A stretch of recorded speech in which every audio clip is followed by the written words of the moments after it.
Welcome to the Stanford Lee Show, the place for song, story, musicology, and more. This week, Community Christmas. Let's get started.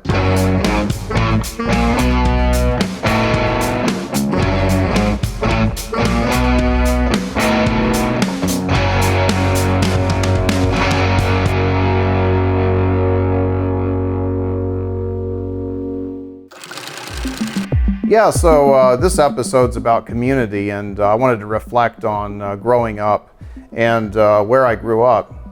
Oxnard, California, beautiful place, by the way. There was really a strong sense of community. It was kind of like this place had kind of a hard exterior, but a lot of warmth on the inside. I think that's a pretty good way to describe Oxnard. So I kind of brought that with me, the idea that people do have kind of a hard shell, but when you really get to know them, there's a lot of respect, and especially for people that do have a sense of community and family. And that's what I brought with me.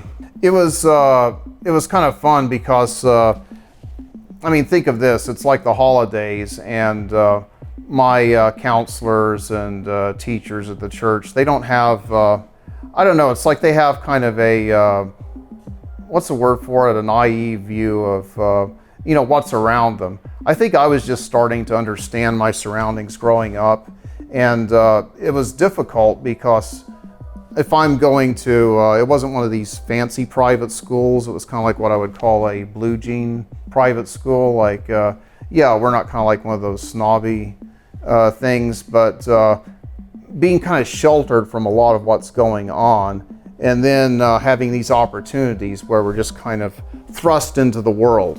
And I think that the church group I was with, it was interesting what we were able to discover together. We, rather than going around and singing Christmas carols, during the holidays we would go do these food drive things. So we'd go door to door and collect canned food. Once the awkwardness wore off, it was kind of fun, but we're literally like knocking on people's doors and, kind of interrupting them. And, sometimes they're, just, kind of coming from dinner or, something they're doing or watching the game. And we'd meet all kinds of people. But what happened was the community that the church was in was starting to merge with another community. And this happened like over a few years. And it was, with much respect, it was kind of edgier place. Like it was, people were a lot harder around there than I think when the church originally founded itself. But we would go in these areas where, would be knocking on a door, and there would be somebody with all the tattoos and affiliations, just like you'd see painted on the walls. You kind of know who these people are because of their signs and stuff, or sports, jackets they'd wear. It was kind of a thing in Oxnard. But much respect because they were the warmest people. Just like I would have probably had more of an issue with, some, people that, might have been, closer to the beach or what we would call the surfers out there. But no, the community in Oxnard was just so warm and helpful, and they thought we're a little crazy, a little bit loco, but would help us out with our food drive. So, man, just a real warm memory I bring with me, about those times. And Oxnard's a cool place, kind of a funny name, but it's known for its having the best strawberries in the world, having murals, really good artwork. And you might have been familiar with the underground comics Love and Rockets. That was actually by a couple artists out in Oxnard. So that was kind of my bit about the community, and I guess, what presents were under the tree or, would have been under the tree when I was in California. Yeah, the same probably, Kenner Star Wars toys, like the little figures or G.I. Joes, but as technology was starting to change, I think one of the things that I look forward to was synthesizers. They were hardly what we'd consider synthesizers today, but they're actually collectible now. If you look at some of the old Casios and Yamahas, it's like each year those two companies would kind of be head to head trying to outdo each other with a consumer synthesizer.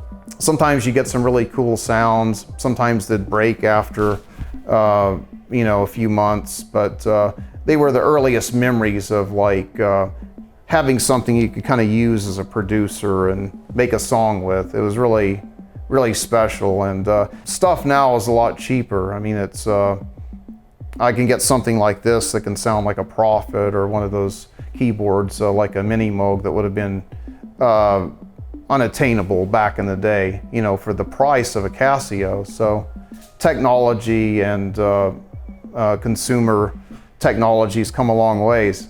So I just wanted to share a little bit about growing up out there in the West Coast and musical influences. Well, it was crazy because the radio stations out there, you could hear a bit of everything. One of my favorite radio stations was KLOS. During a certain time, they'd play the underground music, and then it's like, during their regular hours, they'd play all the mainstream stuff, So I get to hear a mix of everything, and a lot of the music was starting to incorporate, technology and synthesizers and sounds that were really such a signature part of the song.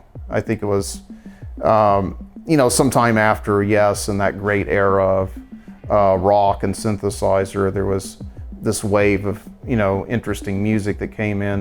One that I liked was Mannheim Steamroller, which is kind of the inspiration for this carol that I'm going to perform, God Rest Ye Merry Gentlemen.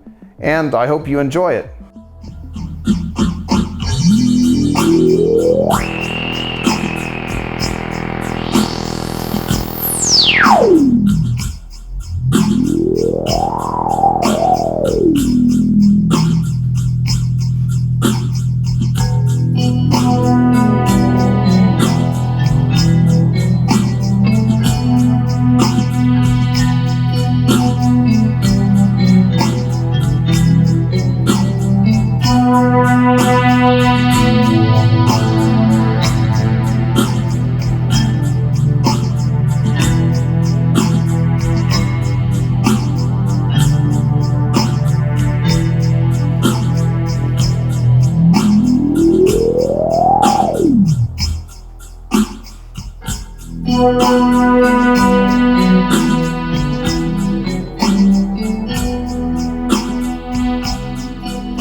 While you're down there looking at my social media, go ahead and give me a like and a subscribe, a thumbs up. It really helps the channel.